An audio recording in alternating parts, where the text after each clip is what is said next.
প্রিয় দর্শক, আসসালামু আলাইকুম। অবশেষে মাঠের ক্রিকেট থেকে অবসর নিলেন রুবেল হোসেন।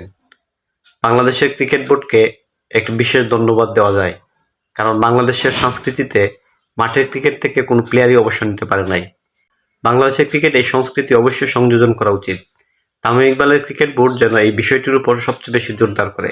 যারা বাংলাদেশের হয়ে দীর্ঘদিন ক্রিকেট খেলে তারা যেন মাঠের ক্রিকেট থেকে অবসর নিতে পারে। তারা যেন শুধুমাত্র একটি প্রেস কনফারেন্স করে অবসর না নেয়, তারা এরকম একটি সম্মাননা, একটি ফেয়ারওয়েলের অনুষ্ঠানের মাধ্যমে বাংলাদেশের ক্রিকেট থেকে অবসর নিতে পারে। শুধুমাত্র রুবেল হোসেনের মাধ্যমেই বাংলাদেশের ক্রিকেটের এই সংস্কৃতি যেন শেষ না হয়ে যায়।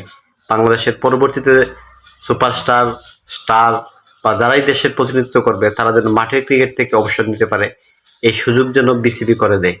রুবেল হোসেনের জন্য অসংখ্য ভালোবাসা এবং শুভকামনা থাকবে। আগামীর দিনগুলো রুবেল হোসেনের ভালো কাটুক। সেই সাথে বাংলাদেশের ক্রিকেটকে অসংখ্য ধন্যবাদ এরকম একটা সুন্দর অনুষ্ঠান করার জন্য। রুবেল হোসেন বাংলাদেশের ক্রিকেটকে অনেক কিছু দিয়েছে। তার স্মৃতি বাংলাদেশের ক্রিকেট পাগল জাতি সারা জীবন মনে রাখবে।